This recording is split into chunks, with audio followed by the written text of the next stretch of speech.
What is the worst thing that has gone wrong during moment of self-love? Story 1. Back when I was just at the tender and wonderful age where I had discovered the joy of pulling the pickle, my folks kept a 486 HP computer in their room. So while dialing up to log on to Aloe chat, I was browsing a wrestling magazine, specifically WWF Raw magazine. I believe it was the first issue with some pretty amazing bikini pics of Sunny and Sable. Well, one thing leads to another, and dial-up was pretty slow.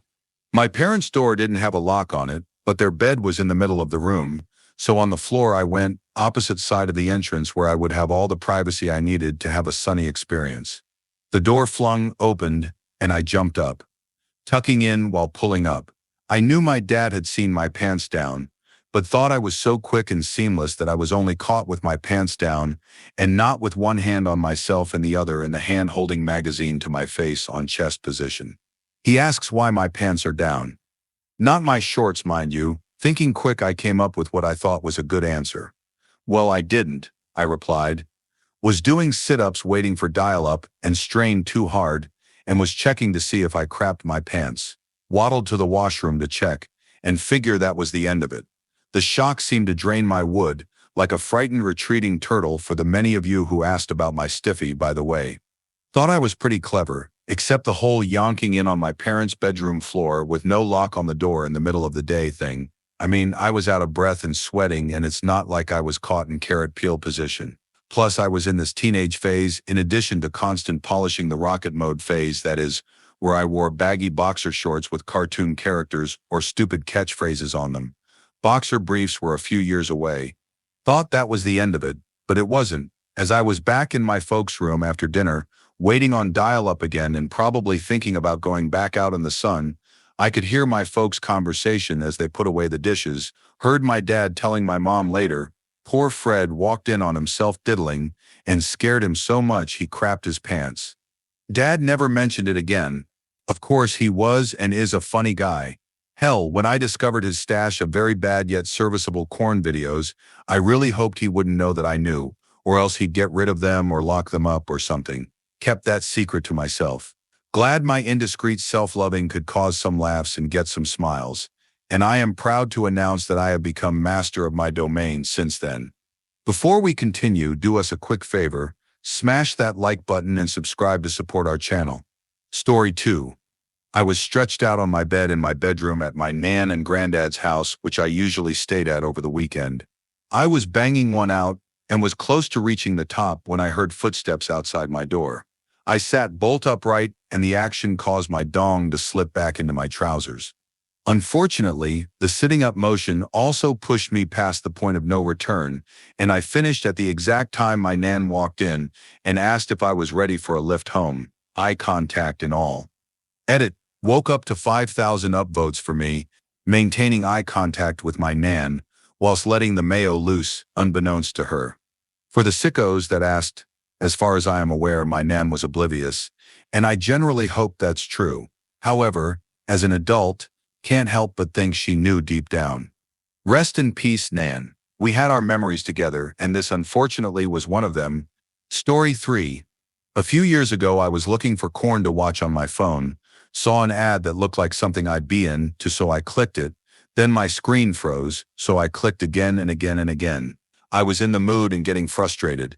I must have clicked this ad about 20 times before giving up and settling for something on the page I was on, so I get comfy and start doing the deed. Then I get a text pop up at the top of my screen saying something along the lines of "Thank you for selecting our premium videos. £4.50 has been added to your bill." Then I get another text and another. I think you can see where this is going. So obviously I panicked and called my phone provider to explain the situation pretty explicitly. Thankfully they wrote off the charges for me after I said I didn't even get to watch the video. LOL. And to top it off, the dude on the phone said, "Enjoy the rest of your day, sir," after I'd already given him my female name, so yeah, wasn't really in the mood after that. Story 4. One fateful afternoon, my roommate left for class, and I thought, perfect. I've got the room to myself. Time to catch up on some self-care. You know, just me, the couch, and some educational content. Everything's going great. Pants are off. I'm fully committed. Eyes closed, headphones in, completely in the zone. I'm about to cross the finish line when suddenly I feel light. No, not spiritual enlightenment, literal light. I open my eyes and see the door wide open.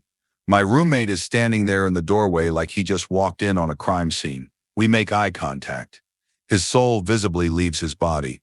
His face turns fire engine red, and without saying a word, he just turns around and walks away, and leaves the door open to the hall, where anyone could have passed by and witnessed my shame in high def. Apparently, his class had been canceled, and he forgot to text me. I guess I forgot to lock the door. Classic team failure. I packed a bag and went home for the weekend. Mentally, I needed to reset my entire life. That Monday, we made eye contact for the first time and shared the most awkward silence known to man. We both knew. We never talked about it, ever. Sometimes silence is a form of mercy. Story 5. I texted a picture of corn to my in-laws. So my wife and I are doing IVF. The clinic wants a sample of my baby batter. My wife asks me to send her a picture of the room and the materials out of curiosity. It's early in the AM and I haven't really woken up yet. I get to the jack-off closet at the clinic, and there we are, some DVDs of Asians with big jugs, a couple hustlers, and whatnot, but a surprising amount, half the material of gay corn. Interesting.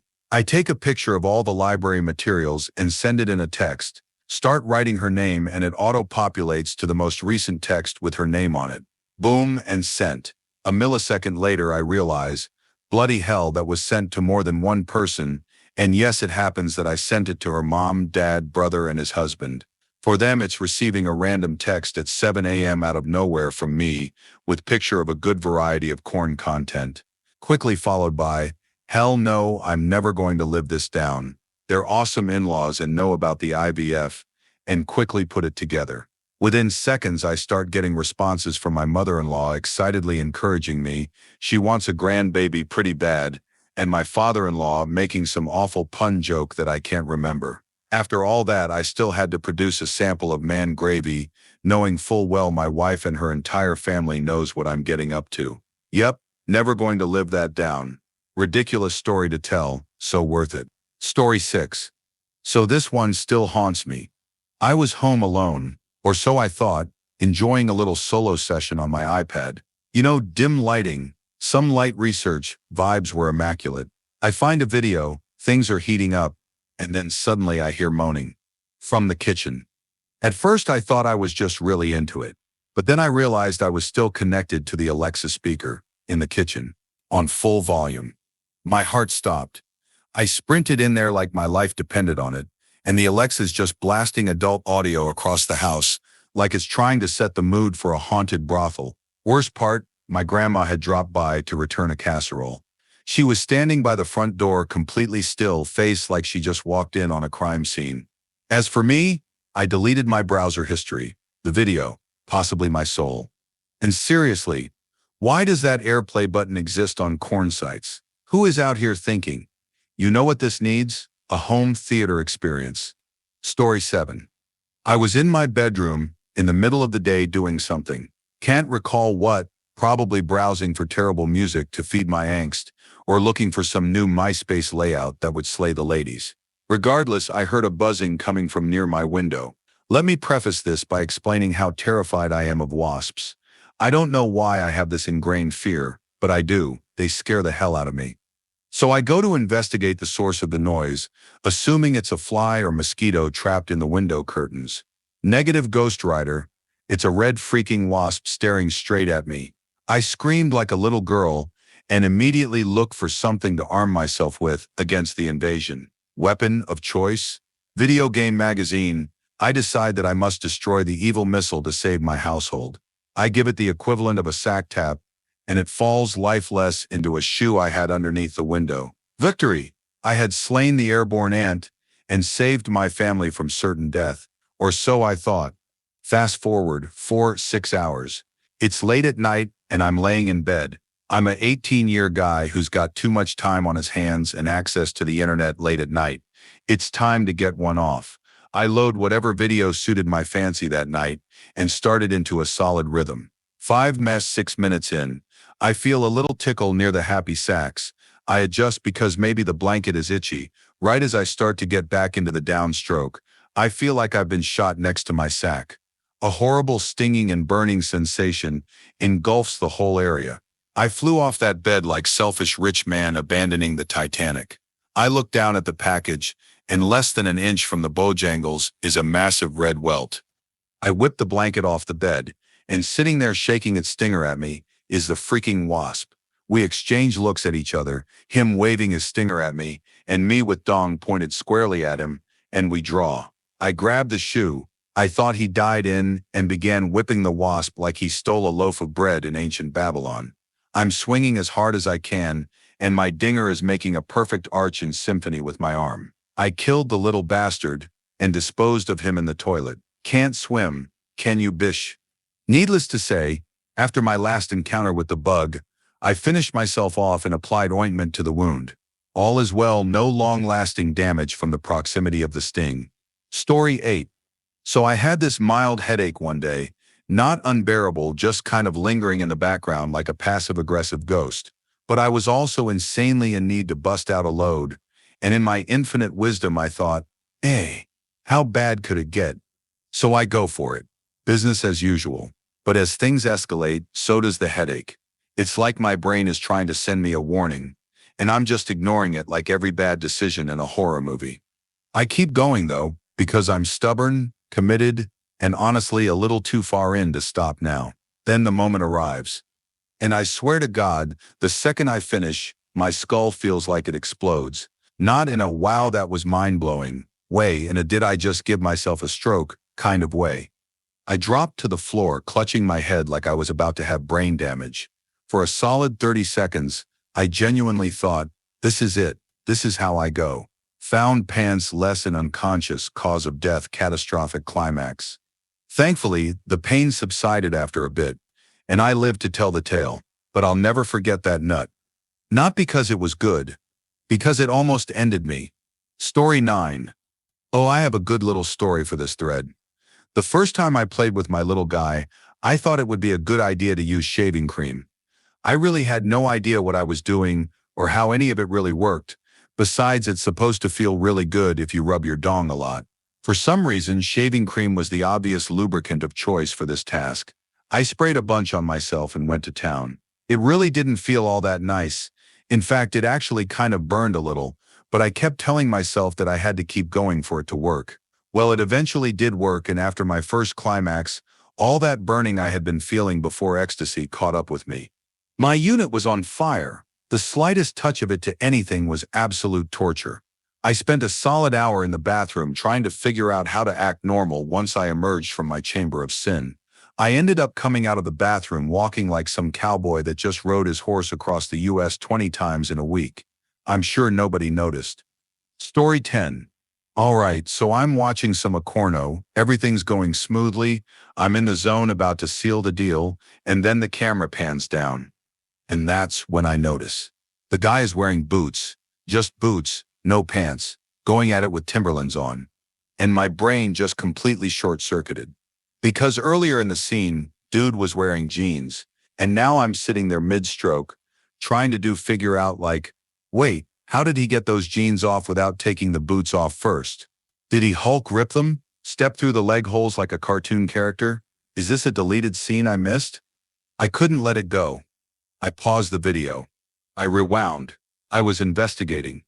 I turned into Sherlock Holmes with lotion. By the time I realized I had fully spiraled into boot theory mode, it was too late. The vibe was gone. I had gone soft, and I'd lost the mood for it. Whole day was ruined. I didn't even finish. I still think about those boots sometimes. Story 11. I was deployed in Iraq back in 2007, and let me tell you, sometimes you take peace and privacy wherever you can find it. For me, that meant a high noon solo session in a porta potty. I'm beating my dong like it owes me money, trying to get the job done before my next shift. I'm mid-session, fully committed, when I hear a few distant sounds of explosions. At first, I think it's just route clearance. You know, the usual, our guys blowing stuff up before it blows us up. But the explosions start getting closer, like way too close. At this point, I'm starting to think, maybe this is an actual problem. but I'm also almost done. And restarting in a plastic outhouse filled with 110-degree air and a fog of hot regret, not ideal. Then the first mortar hits inside our compound. That's when I knew for sure we're under attack. And think I jump up and sprint for cover. But no, I paused, assessed the situation, waited for a gap in the shelling, and finished. Then I ran like hell with my pants barely on. Did I risk my life for a nut? Yes. Do I regret it? Also yes. But kinda no. Story 12. Alright, so this one's a 2-for-1 disaster special. First, there was me, mid-session upstairs, feeling good when suddenly I accidentally nutted in my hair. Yep, right there all over the place. I had to sneak past 4 family members in the house just to get to the shower and clean it out without anyone noticing. Picture me, hair sticky, trying to walk like a ninja while dodging relatives like I'm in a stealth game. Definitely not my finest moment. But wait, there's more. My buddy once had a worse incident. He somehow managed to shoot right into his eye. I'm talking full-on eyeball soak. He screamed like a banshee, clutching his eye in agony. When his mom asked if he was okay, he just said, "I stubbed my toe," and ran to the bathroom pretending holding his eye. Story 13. Was rubbing one out in the dark. Usually I do it with corn to finish faster, but this time I was going off my imagination, which takes longer. After a while, I start to feel something wet in my hand. I figure it's just my pre-mayo and I keep going. After about 1-2 minutes I go, wait, something is wrong, so I turn on the lights, throw away the covers, and my hand is slightly covered with blood. So lesson is, don't keep rubbing for too long. Now for those wondering how I dealt with this horror show, there was no way I was explaining bleeding down there to anyone, so I did the only logical thing. I went cold turkey. No wanking for a full 1-2 weeks while my poor little soldier healed up. Story 14. So, I was experimenting with a little backdoor accessory, right? Everything's going fine, great even, I'm feeling adventurous. Then right at the peak moment, bam, my body apparently decides to hit reverse suction mode. That thing went from securely in place to missing in action, real fast. Turns out, orgasms can sometimes pull things in instead of pushing things out. Didn't know that was a thing, until I was sitting there wondering if I'd have to explain this to a nurse. So now I'm pacing around, trying not to panic, Googling how to retrieve a runaway plug like I'm defusing a bomb. Eventually I had to calm down and manually reverse the situation, using what can only be described as focused pushing. Thankfully, it came out when I had the urge to poop, but I'll never forget the feeling of sheer terror mid-orgasm. Not worth it. Story 15. This was over 30 years ago, but my lady part still hurts thinking about it. A friend and I were over at her boyfriend's house. It was the 1980s, so we had been drinking, smoking the Zaza, and experimenting with some powder. She starts getting intimate with her boyfriend, and being in the mood myself, I picked out a guy that looked interesting. He only looked interesting and wasn't so up for the task in bed. It wasn't bad, but I didn't get off, which is bad since I am very responsive. He fell asleep in the other room on the sofa, and it was dark, so I decided I would take care of things myself. I sat up on the bed still unclothed and started my solo session in the dark room. I was almost to the point of climax when I feel sharp claws and fur dig into my hands, thighs, and V area. I didn't know that they owned a cat. The freaking cat had seen the movement and thought it was playtime. It took about a good 2 months before I wanted to flick the bean or before it was healed enough to enjoy it being flicked. Lol. Story 16. One night, I was enjoying some much-needed me time with my trusty little vibrating sidekick. Everything was quiet. The baby was asleep in his crib just a few feet away, and I thought I was being discreet. Mid-session, I'm just about to get into the zone when I suddenly hear this tiny little noise. My 10-month-old had woken up and started mimicking the sound of the vibrator, like a tiny motorized parrot. I completely froze, couldn't decide how to react. Needless to say, huge mood killer. Turned off the toy, picked up the baby, and spent the next hour trying not to giggle while rocking him back to sleep. Story 17. So, I used to solo using a particularly soft blanket. I also shared a room with my brother, so I had to be careful when and where I did it. Well, one night I was a little extra in the mood. I rushed up the steps to my room, snapped out the lights, hopped into bed, and started. However, As I started, I could feel a difference in texture. Still soft, but the fuzz on it felt shorter. Admittedly, this should have been my first red flag. But at that moment, my hormones decided it was just the blanket getting worn down or something. So I kept going and eventually climaxed. Not 20 seconds into my post-nut clarity, and my brother opens up the door and walks in. His wrestling practice had ended early.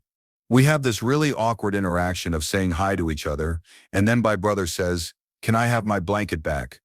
That was when I looked down. In my hormonal blindness and the actual darkness of our room, I hadn't noticed the blanket was dark gray, not ran like mine. Apparently, one of our sisters had taken it upon herself to do some laundry, yay for being proactive at least. She just incorrectly guessed which blanket went on, whose bed.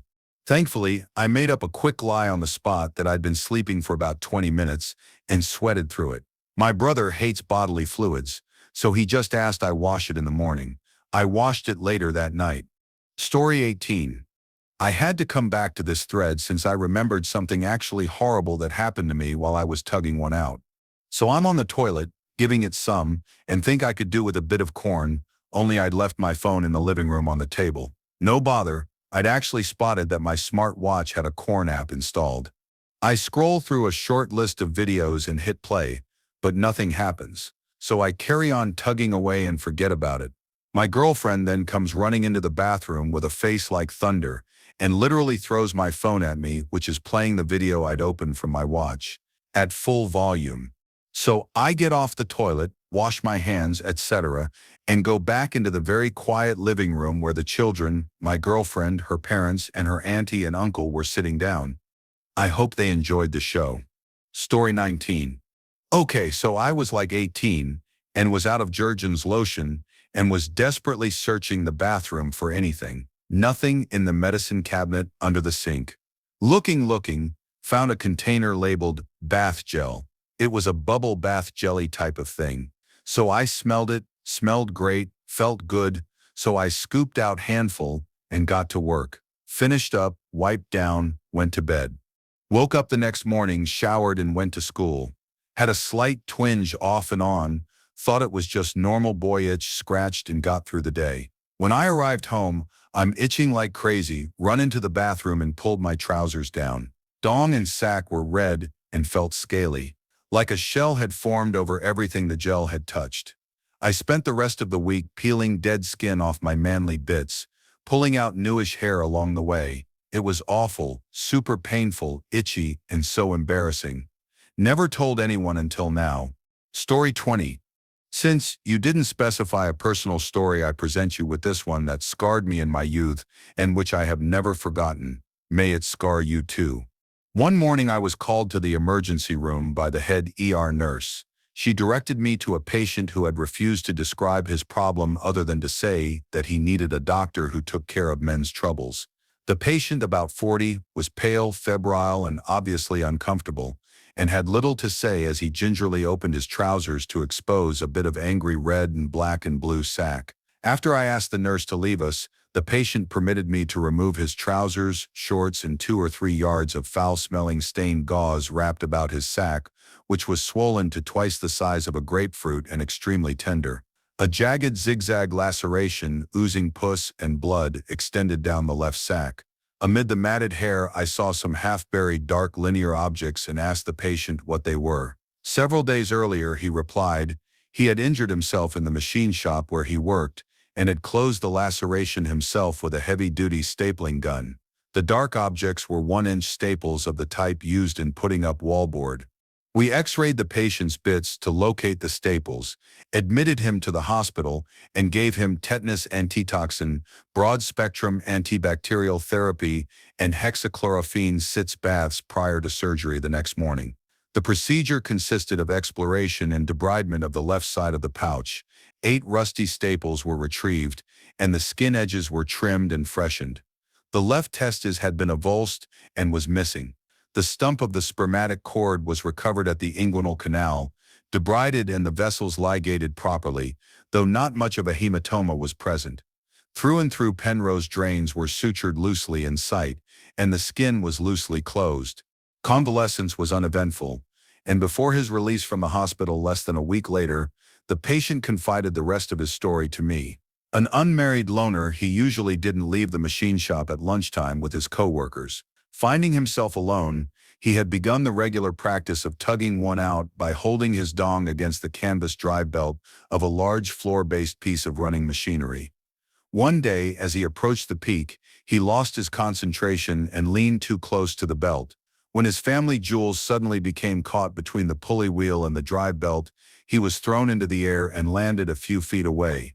Unaware that he had lost his left jewel, and perhaps too stunned to feel much pain, he stapled the wound closed and resumed work. I can only assume he abandoned this method of self-gratification. Story 21.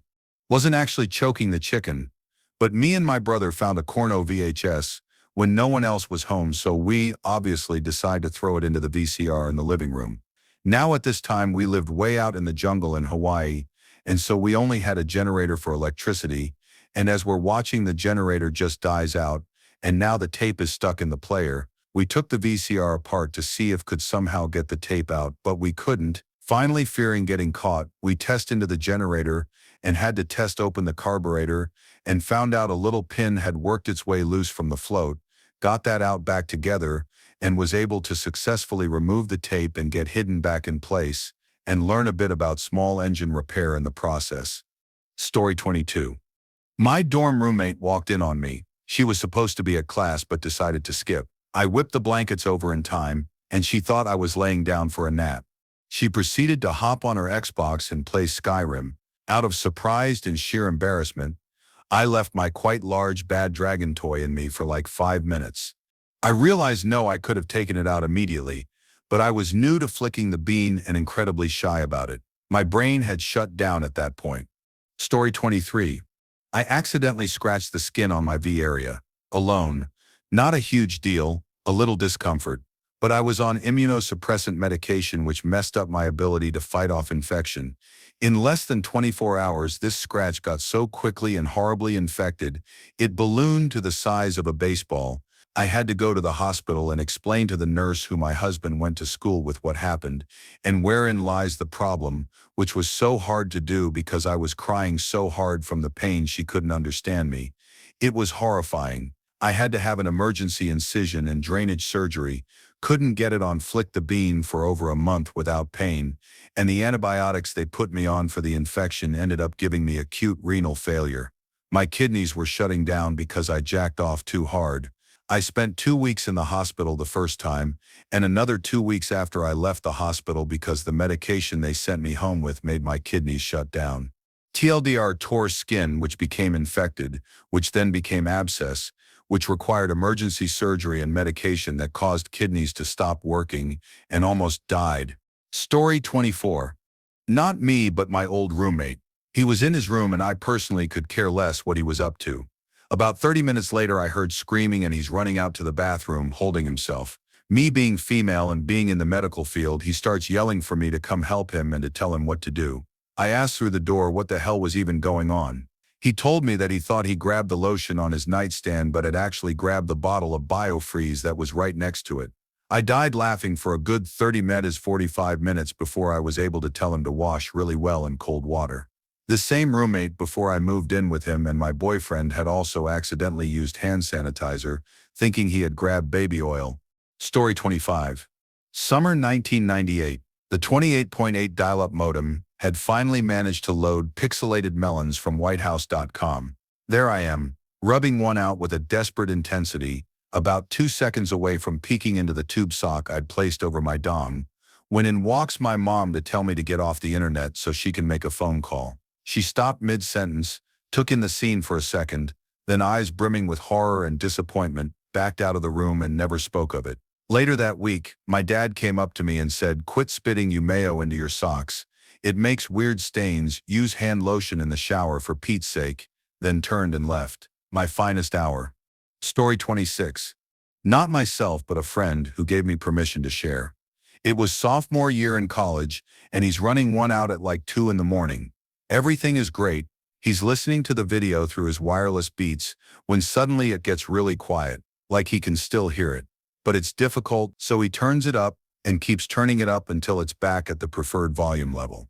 At this point, he realizes that his headphones have died and his phone auto-reconnected to the really high-end speaker system in the living room, and he full-blasted his corn to the neighborhood at 2 a.m. He told me that now he's paranoid as hell and turns off all setting before getting off nowadays. No volume, no Bluetooth, etc. Story 27. I still tell two stories. Was watching Vikings and an intimate scene came on. That just triggered me to do the dirty. I started, and not even 1 minute of me beating my meat, my mother walking in, and there was nothing but solid 10 seconds of staring at each other. No words, just the Vikings episode playing. Since then, she has knocked on my door. Second story was when she decided to start cleaning my room. My kid catcher is an old shirt. I hadn't used it for a while, and so it was dirty yellow frosted color. Horrible thing. I don't know why she decided to clean my room, but I walk in and she goes, "Tukan, what is this?" This scared me for life. For some reason, she didn't acknowledge what it could be and proceeded to pick it up with her bare hands. I freaked out, thinking in my mind that if I remained too silent that something was going to go down, so to save her from the scarring idea of touching months of mayo in her hand, I pretended I didn't know what it was, grabbed it, and threw it in the bin. She never brought it up. I made sure no one else knew what it was. Craziest thing I ever had to see in my life. Story 28. My grandma, who is otherwise a wonderful woman and gave me a great upbringing, was a Karen before it was cool. She had the tendency to try and sneak up and barge in my room to catch me solo one-off and reprimand me. She even had little screwdrivers hidden. She learned to use to quickly open the lock. Her and the neighbor mom were cohorts in this, and they seemed utterly obsessed with mine and my friends' self-stimulating habits. So my question is for parents that do this. What the hell is wrong with you? Where does this insane, almost villainous to a young teen character trait come from? What in hell makes you think this kind of behavior is acceptable? Story 29. True story. My dog caught me stroking, and when she saw my dong, she literally did the head tilt thing. I felt guilty that she saw me like this, but it was so adorable. I stopped the act, wiped my hand, then pet her while asking her in baby talk, "Who's the good girl?" But we both knew the answer to that. If she was bipedal and had an opposable thumb, it would have been time for some air hockey. Story 30. I was beating my meat like an angry butcher while sitting in this broken gaming chair. If you lean back too far, it would separate from its rollers, which when I was about to drop the load, I leaned back too far. The chair separated, and I fell back against my solid oak bed frame, knocked myself out, and woke up to my mom and 2 EMTs. And apparently after I knocked myself out, I still came. I was completely unclothed, covered in mayo, and bleeding. I had to explain what happened to my doctor in the ER. They listed what happened as head trauma caused by broken chair during an act of self-stimulation. My mom has my discharge paper from that framed. I'd say that's the worst one. I still get crap from my mom over that. Story 31. Went to the beach and got sunburnt. So I got the aloe vera gel out to rub on my sunburns. I quickly washed my hands and decided to get a little jiggy with it before having an afternoon power nap. I clearly didn't wash my hands properly because my girly beans felt like it was on fire after a few minutes. Didn't help that I had shaved that morning, so the burning was even more intense. No climax, no nap. I just had to wait for the burning to stop 2 hours later. But by that time I was irritated and not in the mood. Story 32. Was at a cousin's house. It was late and I couldn't sleep, so I figured I'd bang one out and see if I could sleep. Then, my cousin and his girlfriend were asleep, so I decided to look around the house for some lotion, but couldn't find any lotion or anything anywhere. Then I spotted it. The bottle of dish soap. Dish soap is nice and slippery, kind of thick too. I bet that would feel great. Squeezed out a little into the palm of my hand and went to work. It felt pretty good at first. I didn't realize, though, that I'd gotten the antibacterial stuff. Some of the soap got into my pipes, and holy moly, it felt like the tip of my pecker was being stabbed by white-hot needles. The pain was too much and I couldn't finish the job, though I tried for some time. Before long, I had to take a piss. I thought I was pissing out the fires of hell. It burned so bad. Needless to say, I didn't sleep too good that night. Story 33. I grew up very poor. Just me and my very cheap farm raised with 10 siblings and father in a broken-down slum. Our tiny house had no air and one standing gas heater in the kitchen, which he wouldn't run at night. So I'm in my bedroom being a teenager and it's so cold, and I raise an eyebrow at this nice little lamp in a simple bell-shaped shade number, just shining radiant, throwing real electric heat my way like it was free. I peel the shade off quickly, almost viciously in my passion, and get work right over the bare 60-watt bulb, and it feels amazing. So warm, so right. Just as I'm about to reach completion, either she nipped up in anticipation, or I dipped down in ecstasy. The absolute tip, the very slit of my pulsing prick, sizzled into the bulb. I froze for 1 second, unable to process what had just happened. Then I howled in total embarrassed to get caught mute terror and threw the traitorous lamp into the wall while jumping around my room, not finishing in the dark, and convinced that this was what was going to finally get me. This is how I die. I did survive, but I had a rough, white, bumpy blister on both sides of my dong hole and didn't dare beat one out for about a week, which at 18 may have been worse than the actual injury. I never looked at that lamp the same way again. Some girls are too hot for me. I accept that. I got burned once and I never let a lamp burn me again. There was that one mishap with the standing gas heater a little while later, but I'm going to hold on to that one for a while. Thank you for watching. If you enjoyed this video, be sure to give it a thumbs up, subscribe, and hit the bell icon so you never miss an update.